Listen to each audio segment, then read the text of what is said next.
وحكسو دوين لها ميكروفونك دكتور محمد عبد الرحمن. فليتفضل مشكورا ومأجورا دكتور. الله يبارك فيكم. الحمد لله والصلاة والسلام على رسول الله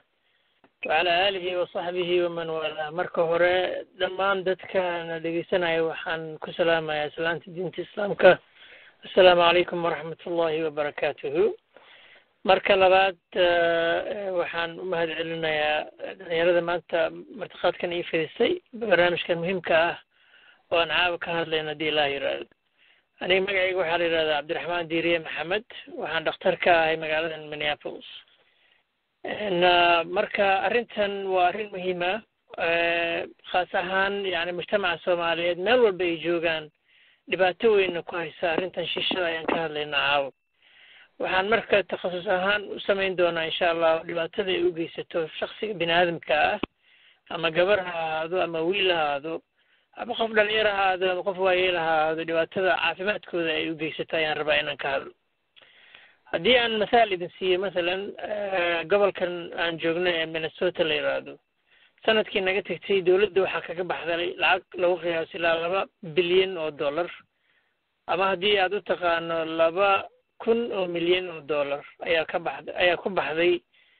yani daaweynta keliya dadka ay u geysato cudurrada ay keenaan waxyaabaha la cabo, ama ha noqoto sigaarkii ama shishada ha noqoto. dhibaatadaas oo dhaqaalaha ay u geysatay keligood waa wax la hubo, wax la iska sheegay ma aha. ninkii rabana meesha ay ku qorantahay waan u sheegi karaa. marka maxaa ka mid a yani dhibaatada ay geysato oo shakhsiga ay u geysan karto shishada qofka markuu cabo.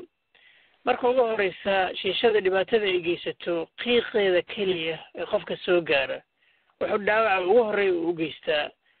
nerfka bini'aadamka ilaahay uu sameeyey loo yaqaano nerfka koowaad ama nerve number 1 ama olfactory nerve loo yaqaano. waa nerve ku jira sanka oo ilaahay ugu talagalay bini'aadamka inay wax ku carfiyaan ama wixii urur ay ku ogaadaan ama qayb ka qaata xitaa cuntada aad cuntid. maxaa yeelay nerfkaas wuxuu la shaqeeyaa nerfka wax lagu dhadhamiyo ayuu la shaqeeyaa. qiiqa ugu horeeya ee sankaaga soo gelaya ama afkaaga ka baxay sankaaga sii mara waxaa la sheegay shiishada ama sigaarka haddaad cabto muddo 3 jeer isku xigta haddaad cabto inuu nerfkaasi u dhaawacmay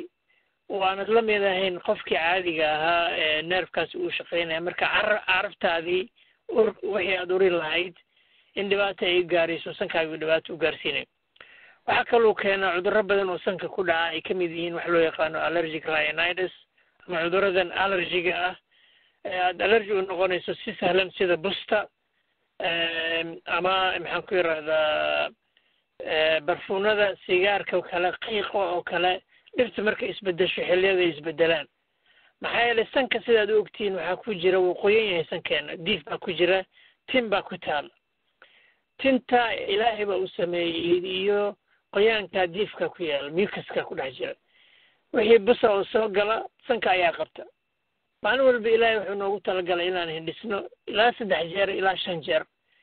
isma ogid bini'aadamka isma oga, laakiin intaas caafimaadku ku jira. markaad hindhistana wasaqda sankaaga gashay ayaa soo baxaysa. haddii marka aad shiishada cabto ee qiiqaasi sankaada u galo, waxyaabaha ay burburiso waxaa ka mid ah mucuskaas, waxaa ka mid ah tintaas oo kaa daafici jirtay wasaqdaas iyo bustaas iyo infectionno badan oo sankaaga si sahlan u geli kara, kadibna jirkaaga sii geli kara. marka wax yar markaan taabtay yani waxaa ka hadli kara caawa oo dhan nerfka keliya iyo sanka dhibaatada ay u geysato keliya. laakiin waxaan rabay in si caama oo guud ahaan inaan ka hadlo meelaha badan ee dhibaatada ay ka geysato. haddaad sanka ka gudubto ee aad u gudubto afka keliya waxay dhibaato u geysan kartaa ciridkaaga, waxay keentaa cudur la yiraahdo gingivitis. ciridka hadday dhaawacdo ilkahaagii bay dhaawaci kartaa, waxay dhaawacaysaa oo kale riixaagii, afkaaga neefta ka soo baxda ayay dhaawac weyn u geysataa oo ur iyo balaayo u keentaa saad ogtihiin. cudurka gingivitis-ka loo yaqaano Soomaalida aad buu ugu badan yahay. waan arkaa dhalinyaro badan oo shishada cabta oo tagta kilinikana timaada ama isbitaallo kala tagta oo ilkahooda isla markii lagu sheego waa dad dhalinyaro ah, isla markaas waxay qabaan cudurro laga helo dadka waayeelka ah ama dadka ilkahoodii aan ka shaqaynay muddo dheer 50 60 sano jira cudurro laga helaa ciridkoodii laga helaa ilkahoodii laga helaa carabkoodii laga helaa oo furuurahoodii laga helaa cudurradaas waxay keenaan kansarka afka ayay keenaan kansarkaasi wuxuu ku dhacaa oo la ogyahay oo keliya oo dadka shishada caba dadka sigaarka caba iyo dadka sida tubaakadoo kale wax alaalay marka waa dhibaatadii labaad ta saddexaad dhuntaada ayay dhibaato u keentaa waxaan idin siinayaa masaal qof haddeer aan daweynayaa jirta waa saan Soomaaliyeed weligeed aan horey sigaar u cabin laakiin Minnesota markay timid weelan dadkii Ilaahay markuu nimcada siiyay waxay bilaabeen Ilaahay inay maaragtay ku kufriyaan oo Ilaahay nimcadiisii ay diidaan Ilaahay wuxuu siiyay Soomaalida halkan timid nabadgelyo wuxuu siiyay caafimaad wuxuu siiyay guri ay seexdaan iyo raashin iyo waxyaabo badan marka waxay bilaabeen inay maaragtay raadiyaan wax naftoodii ay ku madadaalayaan islaantani weligeed sigaar ma cabin khamri ma cabin markay ii timid qufac fara badan ayay qabtaa qufaceeda ayaa garawaya wax keena baaritaan baan ku sameeyey waxaan sida qufaan ma caloosha ka yimaada ama infection qabtaa ama allergy qabtaa ama TB qabtaa si kasta u baari waxba way ka weyn ilaa qof waa yeela aanu isma lahayn shisha bay cabtaa maalintii dambe ayaan waxaan isiri armi qofkan sigaar cabta sigaar ma cabtaa baan iri waxay tirmayaan sigaar weligeed ma cabin ma nacab marka iima sheegin in ay shishada cabto anigu marka shaki weyn ma gelin waa qaladka weyn aan galay laakiin markii dambe shakigayga ayaa wuxuu abuuray inaan u diro dhakhtar specialist oo dhunta eega marka EGD wax la yiraahdo endoscopy waa tubo dheer oo nal wadata oo dhunteeda lagu fiiriyo markii lagu fiiriyo in la ogaaday dhunteedii inay dhaawacan tahay dhaawacii markii cad laga soo qaadayna islaantaasi la ogaaday inuu kansarka esophageal carcinoma wax la yiraahdo uu ku dhacay kadib marka aan weydiiyey kansarkii markuu ku dhacay aan yiri maxaa keeni kara sigaar baad cabi jirtay ma waxbaad cuni jirtay ma waxbaad iga qarnaysaa ma khamri baad cabtaa waxbaan iska weydiiyey weli shishadii ma soo qaadin markaasay tiri aan wax kale ma sameeyo shishada keliya cabaa oo waxaan cabaa bay tiri habeenka khamiista habeenka jimcada iyo sabtiga ayaan cabaa tiri ramadaankana habeen walbaan cabaa subxaanallah marka waxaan ogaanay islaantaas oo hadeer u jiran kansarkaas waxba aan laga qaban karin oo waxa kaliya hadda u banaan ay tahay in chemotherapy ama daawo xididadeeda lagu duro kaliya ama dhunta la jaro meelaha uu ku dhacay dhunta oo dhan laga gooyo ay maanta daawo u tahay oday kale ayaa jira oo Soomaaliyeed sidaas oo kale arrintaas ay u dhacday sigaarna aan hore u cabi jirin odagaas marka nasiib xumo waa nusroobisay tiisina way soo gashay in la badbaadiyo uu geeriyooday bishii March hadeer naga tagtay marka waa dhibaatooyin aan arko esophageal carcinoma ayuu qofku ku ridi karaa caloosha waxa la sheegay caloosha laftigeeda ama gastric caloosha kore in arrintan ay u keento cancer iyadana oo qofkaasi uu jiran karo oo cancerkaasi uu ku dhici karo waxa kaloo ka sii dheer oo arrintaas weli ajaa'ib la ragga iyo dumarka laba si inay u kala maaragtay u kala dhaawacdo dhalinyarada for example yar sidaan u ognahay xiniyahoodii weli waa fertile dumarkana waa sidoo kale meesha ukunta lagu sameeyo ama ukuntoodii fertile weeyaan magaaladan saad u ogtihiin ama dad maanta caawi dhageysanaya laga yaabaa in arrimaha ka warhayaan Soomaalida degan Mareykanka ama Western Europe waxaa lagu arkay inay qabaan wax la yiraahdo premature ovarian failure waa gabdhaha iyagoo aan qaangaar noqon oo da'doodii aanay gaarin da'dii caadadu ay kaga tagi lahayd ayaa waxaa la arkaa dad far badan gabdho far badan oo Soomaaliyeed oo caadadii ka tagtay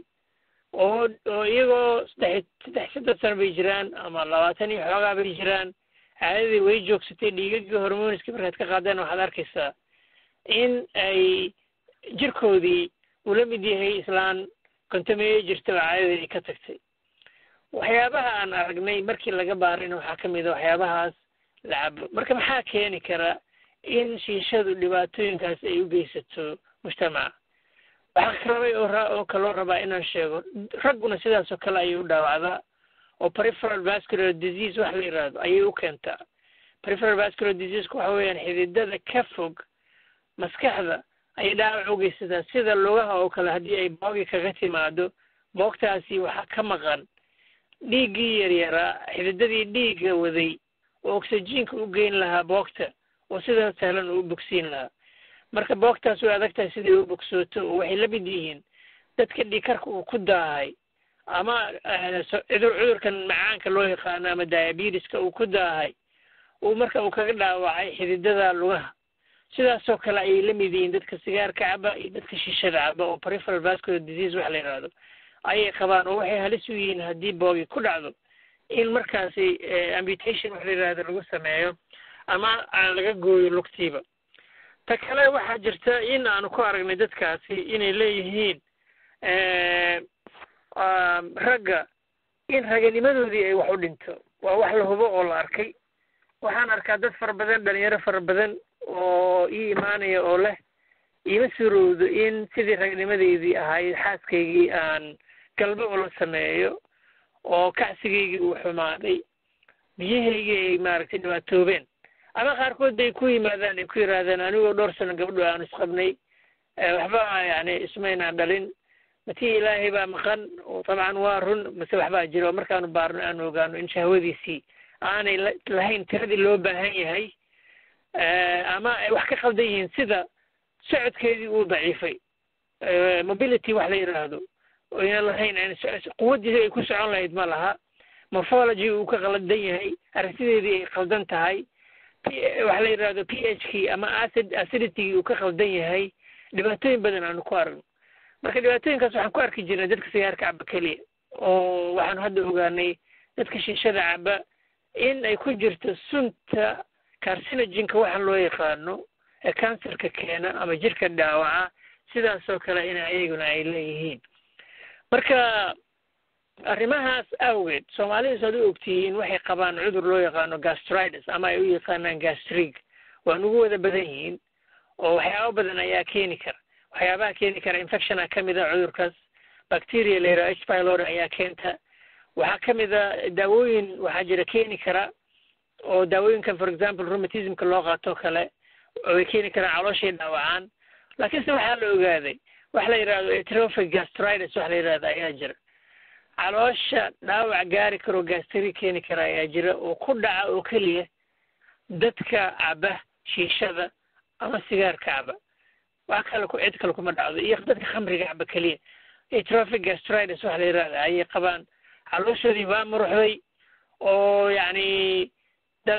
dubintii ilaahay uu sameeyey ama xuubkii yaraa uu ilaahay u sameeyey in acidkii uu ka celiyo ayaa ka fiiqmaya waxa fiiqayaan waxay tahay suntaa ku jirta waxyaabaha la cabiyo ay ka mid yihiin shiishada dadkaa marka waxaa ku dhacay atrophic gastritis wax la yidhahdo waxaa la ogaaday qofka hadduu atrophic gastritis sanado badan uu hayo in markaasi ay u keeni karto in gastrinoma wax la yidhahdo uu ku dhaco ama gastric cancerka gala caloosha kore caloosh bay kala qaybsantahay mindhicradii hoose iyo mindhicdii yaryara ay kama hadlayd laakiin gastrigii caloosha kore markuu ku dhacana cancerkaasi uu ka mid yahay yani kansarada ugu dhib badan oo aan la daaweyn karayn oo qofka bini aadamka ahi uusan noolaanba muddo aan ka badnayn 5 bilood waan arkay yani dhalinyaro baan arkay cuduradaas ay ku dhaceen oo nasiib xumo yani toodii ay sida ay ku dhamaatay waxaa kaloo rabay inaan sheego yani mujtamaca soomaaliyeed ee jooga westin ama yurub ha joogeen ama maraykanka ha joogeen ama australia ama new zealand wadamadan westernka loo yaqaano in dhibaatooyin fara badan lagu hayo ama ha noqdo yani dhibaatooyin lasoo qorsheeyey oo dhaqankeenii iyo caadadeenii iyo diinteeni wax loogu dhimayo ama dhibaatooyin nala arkay in annago aan iska fududnahay oo marka kadib nala ka faa'iidaysanayo magaaladan aan jooga minneapolis waxaa jirta dukaan ka furan makhaayad agteed meesha dadkii makhaayadda lahaa ee soomaalidaha ayaa ii yimid maalin dhaweyd oo yidhi waxaanu rabnaa inaad naga caawiso arrintaas sidaanu ka yeeli lahayn nin ajnebi ah ayaa meel u furay dhalinyarada soomaalida magaalada degan si shiishada uga cabaan marka waxaa la sheegay dhalinyaradaas leh dukaamanka iyo makhaayadaha kule meesha in caruur ay timaado uu ninkaas caruur uu ogolaado uusan xataa ID-goodii uusan fiirin qaarkood ay 14 jir yihiin waxay ii sheegeen qaar 10 jir ay yihiin isla markaa wuxuu sameeyey ninka in musqashii uu u dhigay condomiska ama waxyaabahan galmada marka la sameynayo raggu ay xirtaan marka dhalinyaradii soomaaliyeed ee ku lahayd businessyada meesha ay ku arkeen iyadoo mar hore ay dhalinyaradu ay isticmaaleen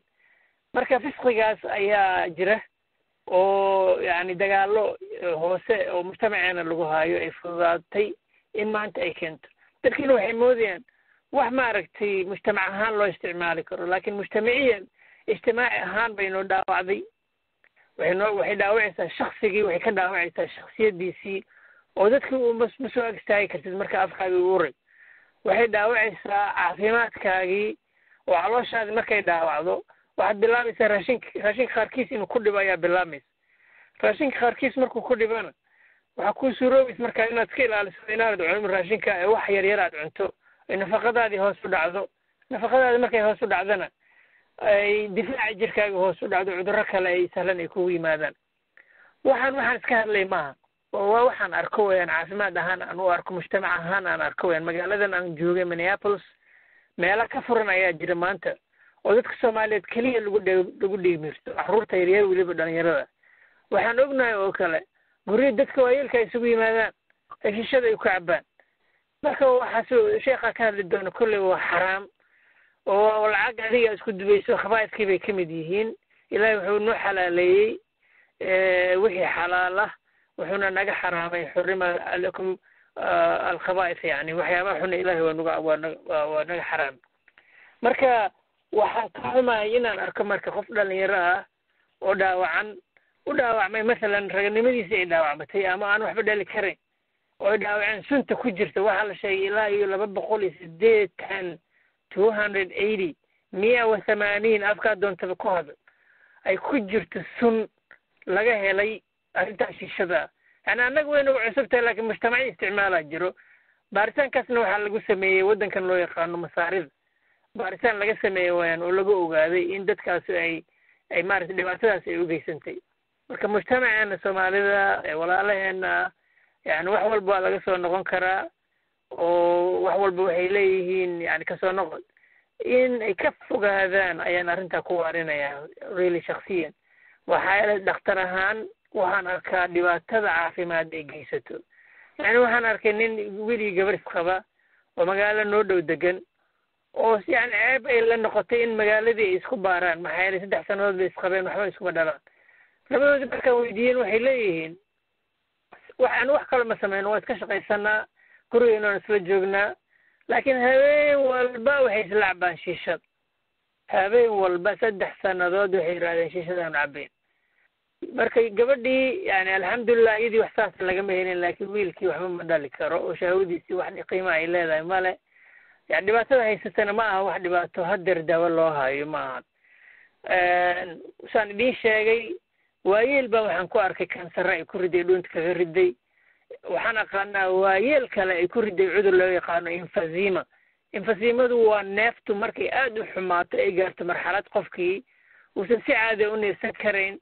uu markaa u baahan yahay in oxygen lagu xiro maalin walba ama nebulizer treatment waxaan la yidhaahdo la siiyo ama daawooyinkan lagu neefsado la siiyo maalin walba sidaas awgeed ayaa marka walaalahayn meel walba ay joogaan waxaan aad iyo aad ugu talinaya yani qofka bini aadamka ah oo islaamka waxa waajib ku ah inuu walaalkiis u waaniyo waa tii aan dhihi jirnay insur akhaaka ilaahay nabigu uu yidhi daaliman oo madluuman labadiiba marka Soomaalidu way soo galayaan shakhsiyan sanamisan mar waa madluum waa mujtamac ku cusub mujtamacyadan fisqiga iyo dulmiga uu ku badan yahay waa ku cusubna marka wax walba haddii loo sahlo waxaa laga yaabaa in carruurteena iyo dhalinyaradeenna ay u sahlanaato marna waa daalim oo qofkii yani ilaahay barwaaqadii markuu siiyey lacagtii uu maaragtay sadaqada uu ku baxsan lahaa walaalaheen baa ku gaajaysan waddankii oo ku rafaadsan oo waxba haysan ururo aad caawini karto lacagtaas lagu caawini karaa jira in markaa lacagtaas shiisho iyo tumasho iyo dembi lagu raadsadana waa khalad iyadana waa dembi marka taas sheekha ka hadli doona insha allah laakiin caafimaad ahaan waxa weeyaan waxay dhaawacaysaa foromtintaada kore ee madaxa ku taala ilaa lugtaada hoose suulka ku yaala ayay dhaawac u geysan kartaa maadaama waqtigan uu kooban yahay ayaa masaalo yaryar baan soo qaatay oo aan sheegay in sanka ay dhaawacayso dhuunta dhaawacayso caloosha dhaawacayso raganimadii kaa dhaawacayso xataa gabdhaha hadduu ilaahay fursad siiyo ay u yeeshaan yani waxay keentaa maadaama aan sheegay wax la yidhaha peripheral vascular disease in ilmaha aanay helin ilmaha uurka ku jiro aanay helin dhiiggii ay u baahnaayeen ay ku koraan marka kadib iyagoo ibida ku dhex jira ay dhashaan ayagoo yaryar wax la yiraahdo small for gestational age baan ku aragnay Soomaalida SGA cunugii baa dhalanaya asigoo 2 kiilo jiro yar 2 pound jiro 3 pound jiro marka isbitaalkii lagu haynaya si muddo 4 bilood markuu ka soo baxana neef buu qabaa maskaxdii buu ka jiran yahay fahmadiisii baa xumaanaysa barito lafihiisii baa dhaawacan fitamiinna ka maqan waxaasna waxa keenay gabadhii baa waxay cabaysaa bushishadii iyadoo uur haddii ilaahay u badbaadiyo cunuga laakiin badankood vasoconstriction ka dhacaya dhiig xididada dhiiga qaadaya oo ciriiri galay awgood ilmihii way soo dhacaan gabadhii sidee u fasirto ma taqaan dhaqaatiirtii sidee u fasiraan lama yaqaan iyadii ma sheegayso markaan weydiisana gurihii oo dhan baa maanta waxaa lagu cabayaa shiisho iyo bulaac marka ilaahay ha laga baqo yani ilaahay jismiga uu ku siiyey jirka uu ku siiyey amaano weeyaan ilaahay baa kugu amaanaystay amaanadaasna yani ilaahay markuu kugu amaanaystay berri waa ku weydiinaya khaas ahaan anigu waxaan si ula hadlayaa oo aabbaha guriga jooga isaga guriga madax ka ah waxaan la hadlayaa aabbaha haddii xataa uusan caruur lahayn weli waa aabbo marka ha noqdo aayaddii qur-aanka ahayd min almu'miniina rijaalun sadaquu maa caahadullaha calayh kuwii ilaahay la galay mubaayaca la galay aanu noqon inkastoo aayaddaas sabab nuzuulkeedu wax ka leeyahay qur-aanku wax kastaba waa loo fasiri karaa ilaahay kuwii la galay sadaquu maa caahadullaha calayhi ilaahay kuwii la galay cahdiga aan noqono oo ka soo baxay waajibkana saaran inaan mujtamaceena arrintaas kala dagaalano oo aan laga faa'iidaysan dhaqaale ahaana looga faa'iidaysan oo khabaa'iskaas laga gadin si caafimaadkoodana aan looga faa'iidaysano berito qof diran uusan noqon ubadkoodana uusan u dhaawacmin ayagana u dhaawacmin ilaahay waxaan ka baryaa inuu wanaagana waafajiyo wabillahi tawfiiq assalaamu calaykum waraxmatullaahi wabarakaatuh